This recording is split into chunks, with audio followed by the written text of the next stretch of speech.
শিক্ষকদের ন্যায্য দাবি আদায় আর রাজপথে নামার প্রয়োজন হবে না বলে জানিয়েছেন শিক্ষামন্ত্রী এহসানুল হক মিলন। বলেন, শিক্ষক কর্মচারীদের যৌক্তিক দাবি পর্যায়ক্রমে বাস্তবায়নের উদ্যোগ নেওয়া হবে। আর সমাজকল্যাণমন্ত্রী ডাক্তার AZM জাহিদ হোসেন বলেছেন, ফ্যামিলি কার্ড বিতরণে দুর্নীতির কোনো সুযোগ নেই। বিস্তারিত বিল্লাল হোসেনের রিপোর্টে।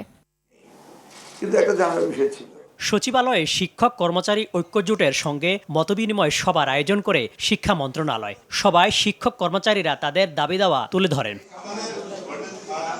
দাবি পূরণ করলে শিক্ষার মান উন্নয়নে শিক্ষকরা কি করবেন, শিক্ষামন্ত্রীর এক প্রশ্নে কিছুটা অবাক হন শিক্ষক নেতারা। শিক্ষকরা আমাদেরকে তো প্রমিস করতে হবে যে আমরা এই কাজগুলি শিক্ষার জন্য এই প্রমিসারি নোট তো আমরা পাইনি। আপনি যদি আমার প্রশ্নই না বুঝেন, আপনি শিক্ষকতা করবেন কিভাবে? Mind it, you are teacher. এ সময় মন্ত্রী বলেন, শিক্ষা খাতে স্বচ্ছতা ও জবাবদিহিতা নিশ্চিত করা হবে। আমিও করি না, আমার প্রতিমন্ত্রী করে না, আমরা দুইজনে শপথ করেছি করব না, কিন্তু আরেকটা শপথ আমাদের আছে, করতে দেব না। আমরা আগেও বলেছি আপনাদেরকে যে শিক্ষকদের দাবি দেওয়া নিয়ে আর রাজপথে আসতে হবে না।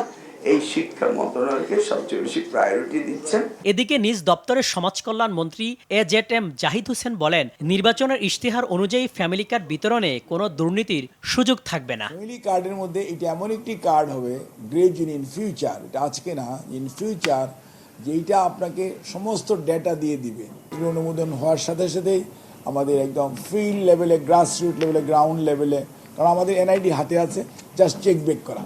অপরদিকে পার্বত্য চট্টগ্রাম বিষয়ক মন্ত্রণালয়ের কর্মকর্তাদের সাথে মতবিনিময় শেষে সাংবাদিকদের প্রশ্নে মন্ত্রী দীপন দেওয়ান বলেন, পাহাড়ি অঞ্চলের সম্পদের সুষম বন্টন নিশ্চিত করলে শান্তি বজায় থাকবে। পাহাড়কে শান্ত করার জন্য আমরা অনেক পদক্ষেপ নিতে পারি। এখানে আপনি বলতে পারেন যে সুষম উন্নয়ন একটা ফ্যাক্টর। সুষম উন্নয়ন না হলে কিন্তু আপনার মধ্যে থাকবে। এখানে আপনি বলতে পারেন যে আপনি অ্যাকাউন্টেবিলিটি নাই, আপনি কোঅর্ডিনেশন, এগুলো কিন্তু সামনে করতে হবে। আমি একটু আগে বলছিলাম যে এগুলো দরকার আছে। পাহাড় কেটে তৈরি করা রিসোর্টের বিরুদ্ধে ব্যবস্থা নেওয়ার হুঁশিয়ারি দেন মন্ত্রী। রিসোর্টের নামে যে অনেক কিছু করা হয়েছে, পাহাড় কেটে করা হয়েছে, এগুলো আমরা এগুলো নিয়ে একটা ব্যবস্থা করবো আর কি। দরকার হলে আমরা একটা কমিটি করবো। বিল্লাল হোসেন, RTV, ঢাকা।